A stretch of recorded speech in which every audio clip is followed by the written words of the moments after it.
Meeting ताबीरिबसिंग ख्वाई खुदिमकपु अहानमक्तदा पीके चैनल पथामिनसि खमिनसि चैनल सिगी अदोंगी मरुप कामेश्वर मंगांगना तराम नोक्सरी अमदि इकोकलोना खुरुमजरी लोइनना ngasi sajibugi nonga panba meitai serauba lakpake iroi lenana nungsijaraba iram damasida leriba singmi tami irei paksa punamakki mafamda anauba kumjana lakpada yaifa paujel bijeri loinana nungsijaraba igi subscribers sing viewers sing khwai khudimak pusu punamak subsinjaraga sajibugi nonga panba seraubuna lakpa amadi anauba kumjana lakpada yaifa paujel bijeri channel asina sayol khudingi nomaijing numit khudingi thamjariba sayol gi rasifol ngasi suadumak chairaw wasiga mari lenana pudunu laksari ngasi march ki tang 13 dagina lakadoriba april ki tang manga fawgi sayol gi rasifol khudol tamjanabagi damak pudunu laksari bani adubu ngasi di sajibugi nonga panba sayraw baga mari lenana sayol gi rasifol sit thamjangai mangoinana nungsijarbai gi viewers sing subscribers sing na सेरावबगी थौनिरोन करमना पांथोकनी हाइबगी कांगलोंदो खजितंग थंबिरमु हाइबना सिंगबा मेसेज खरा लाकपदगी वाफम असि हाना खरा तेंतकना थमजरमगे ममांग थक्ता सेरावबगा मरि लेनना आई वीडियो सेमजग्रबनी यामना कुइखिबना मरम ओरगा मियामना थीबा फंगदे हाइबना सिंगबा कयामसो थंबिरकपा मयामदुगी लोइना सुबसिनजरगा मयामगी खजितंग ngasi सेरावबदा होरेन साकलुक कतपा मतमदा करमना कतकनी अमदी करमबा लाइसोन सोनगनी हाइबना सिंगबा मदुगी कांगलोंदो तेंतकना मियामदा थमजरमलबा मतुंगदा चयोल खुदिंगी नोमाइजिंग नुमित खुदिंगी थमजरिबा चयोलगी राशिफोलदा मुक मखा समथजरके चयोलगी राशिफोल सिसु मियामना खौरांना ngaibibा अदुगा ngasiगी नुमित असिगी होरेन यामना थेंगना थागतबसु यारोइदबना मरम ओरगा खरंगना अयुक्सिदा थागत लौरकानसिदा ngasiगी सेरावबगी चाकलुक कतपगी कांगलोन सिंग असि मियामना ताबिरगा खंगमदबा कयादो खंगमिनबगी तंजादो लौमिनसि हाइबा वाफमसिना हेना मरु ओइना थमजरकानसिदा ngasiगी वीडियो सि मियामदा खुसिनबगी तंजादो लौजगे खुदोल तमजगे ngasiगी पुदुना लाक्सरिबा सजिबु सेरावबगी theorem लोंदा चाकलुक कतपगी कांगलोन अमसुंग लाइसोन करमना सोनगनी हाइबगी मतंगदो थमजरबा मतुंगदा चयोलगी राशिफोल खुदोल तमजगे मियेंग तामिनसि Wait, Papa, I think it's in subscribe the view, please. For ma'am अदुदी आई मरुइबा कांगलोन सिंगदो हाना अदुमक आई थमजरकेको मतम याम मंगहनजदना कोंथोंगदा लुकलेन थाबगी कांगलोन से हाना अदुमक आई थमजरके कोंथोंग वांगबदा चाकलुक अहुम थाबिगनी सेराव लेसिंग मैरा मेंक्रुक अमसुंग अकतसेन यावना थाबिगदबनी येथंगा चाकलुकना कुमसि सहीगी सेरावबु नुमिकिनी हाइना खंगरिबनी लाइन कुमसना कुमलिक लाइद कतकदबनी लैना कुनपिलै कतकनी मयाई थंगो चाकलुक अदुना मथंगी नोंमैगी सेरावबु नुमिकिनी लाइना लमसेनबा तुसेनबदा कतकदबनी लैना तुसुमलै कतकनी अदुगा ओइ थंगो चाकलुक अदुना हकुम सेरावखिबा नुमिकिनी लाइना लमाबा तुमाबदा कतकनी लैना लैरी कतकनी येत थंगबा कुमसीगी सहीगी लुकलेन अदुना इहान हाना कतकनी मथंगदा मयाई थंगबा नोंमैगी लुकलेन अदु कतकनी अरोइबदा ओइ थंगबा हकुमगी लुकलेन अदु कतकनी लाई हौदोकपदी लुकफम अहुमक मैरा मनम हाना पुन्ना कतलगा पुन्ना पांथोकनी कांगलोंदी खुदफांग सांजौ तरा असना हमोई लायुम मपादा थमलगा मखोल पुहंदना कुवाक अहुमलक खुदना हौदोकनी मसिबो लाई यकाइबा हाइदुनसु ओई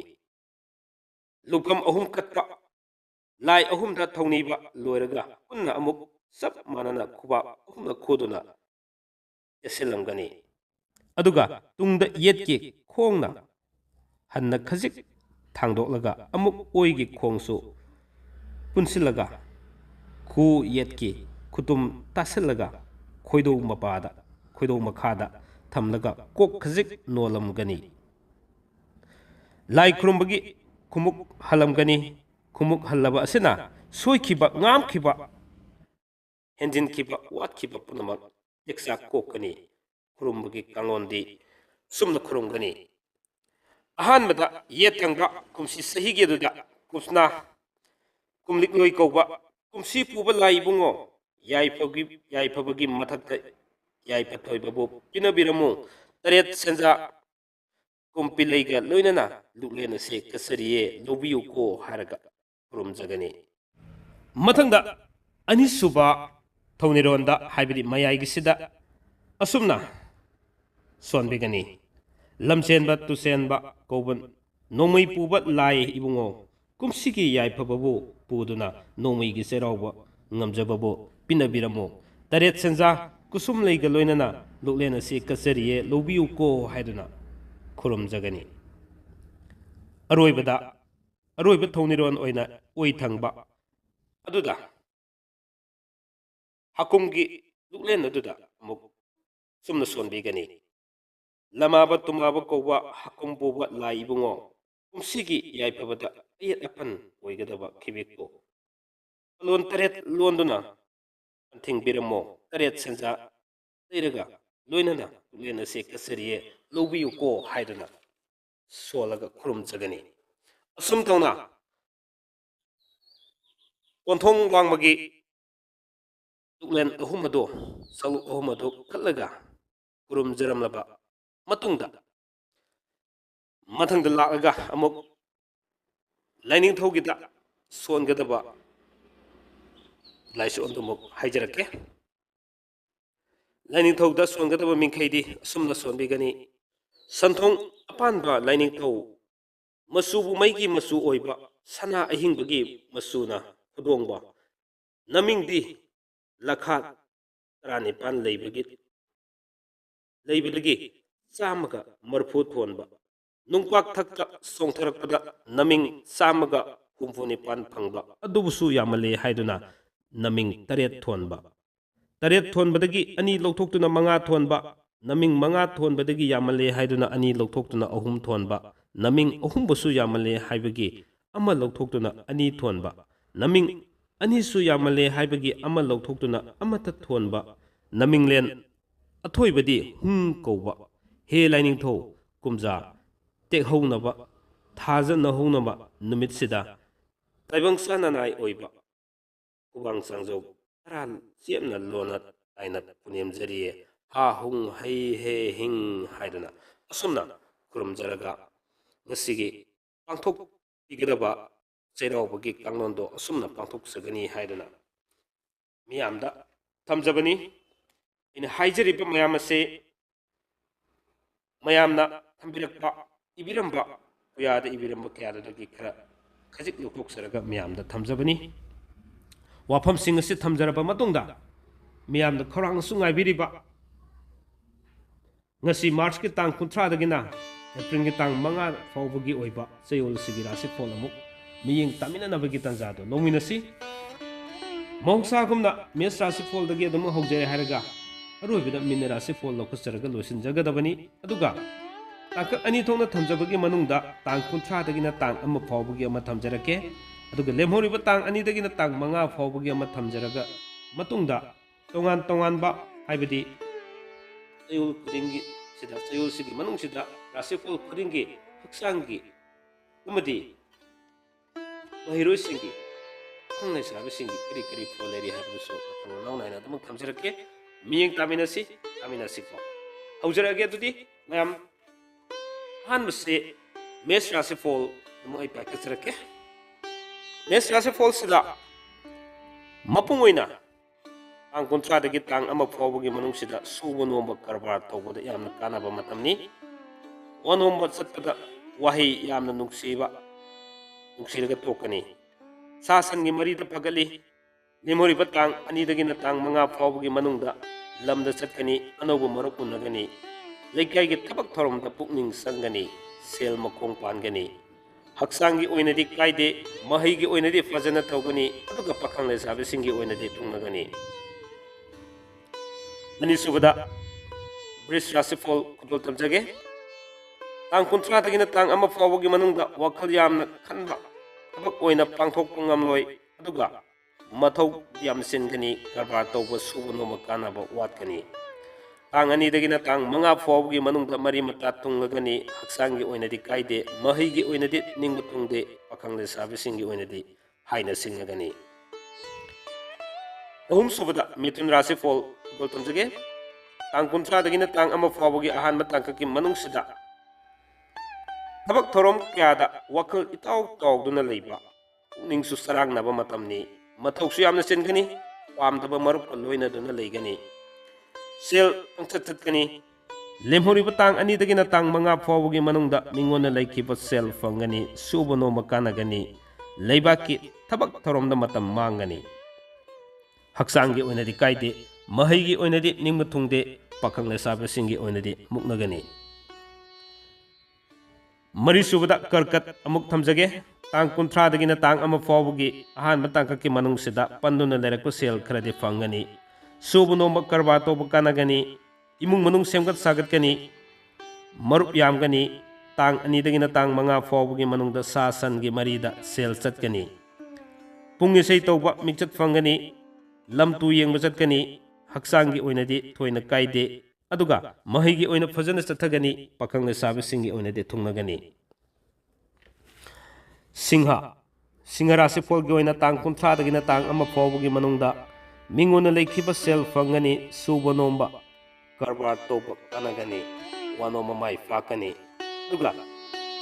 ꯂꯦꯝꯍꯧꯔꯤꯕ ꯇꯥꯡ 2ꯗꯒꯤꯅ ꯇꯥꯡ 5 ꯐꯥꯎꯕꯒꯤ ꯃꯅꯨꯡꯁꯤꯗ ꯂꯝ ꯇꯨ ꯀꯣꯏꯕ ꯆꯠꯀꯅꯤ ꯑꯅꯧꯕ ꯃꯔꯨꯞ ꯃꯄꯥꯡꯁꯤꯡ ꯎꯅꯒꯅꯤ ꯄꯨꯡ ꯊꯤꯟꯕ ꯏꯁꯩ ꯁꯛꯄ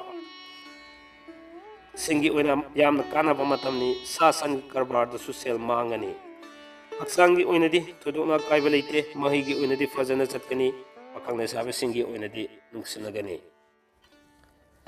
ꯃꯊꯪꯗ ꯀꯟꯌꯥ ꯔꯥꯁꯤꯐꯣꯜ ꯈꯨꯗꯣꯜ ꯇꯝꯖꯒꯦ ꯇꯥꯡ 30ꯗꯒꯤꯅ ꯇꯥꯡ 1 ꯐꯥꯎꯕꯒꯤ ꯃꯅꯨꯡꯗ ꯃꯤꯉꯣꯟꯗ ꯂꯩꯈꯤꯕ ꯁꯦꯜ ꯐꯪꯒꯅꯤ ꯐꯝ ꯍꯣꯡꯒꯅꯤ ꯑꯅꯧꯕ ꯃꯔꯨꯞ ꯃꯄꯥꯡ ꯐꯪꯒꯅꯤ ꯂꯝꯗ ꯆꯠꯀꯅꯤ ꯁꯨꯕ ꯅꯣꯝꯕ ꯀꯔꯕꯥꯔ ꯇꯧꯕ ꯀꯥꯟꯅꯒꯅꯤ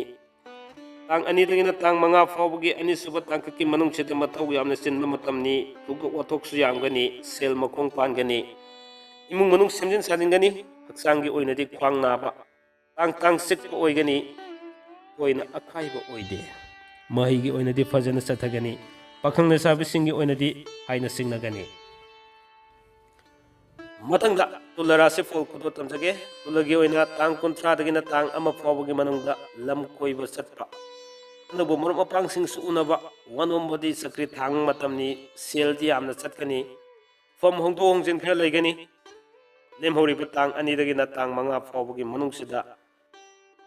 ꯃꯔꯤ ꯃꯇꯥ ꯌꯨꯝꯗ ꯊꯨꯡꯂꯕ ꯏꯃꯨꯡ ꯃꯅꯨꯡ ꯁꯦꯝꯒꯠ ꯁꯥꯒꯠꯄ ꯑꯗꯨꯒ ꯁꯥ ꯁꯟꯒꯤ ꯀꯔꯕꯥꯔꯗ ꯁꯦꯜ ꯃꯥꯡꯕ ꯃꯇꯝꯅꯤ ꯄꯨꯡ ꯏꯁꯩ ꯇꯧꯕꯁꯤꯡꯒꯤ ꯑꯣꯏꯅ ꯑꯃꯗꯤ ꯁꯥꯟꯅ ꯈꯣꯠꯅꯕꯁꯤꯡꯒꯤ ꯑꯣꯏꯅ ꯃꯤꯡꯆꯠ ꯐꯪꯕ ꯃꯇꯝꯅꯤ ꯍꯛꯆꯥꯡꯒꯤ ꯑꯣꯏꯅꯗꯤ ꯊꯣꯏꯅ ꯀꯥꯏꯗꯦ ꯃꯍꯩꯒꯤ ꯑꯣꯏꯅꯗꯤ ꯅꯤꯡꯕ ꯊꯨꯡꯗꯦ ꯑꯗꯨꯒ ꯄꯥꯈꯪ ꯂꯩꯁꯥꯕꯤꯁꯤꯡꯒꯤ ꯑꯣꯏꯅꯗꯤ ꯃꯨꯛꯅꯒꯅꯤ ꯃꯊꯪꯗ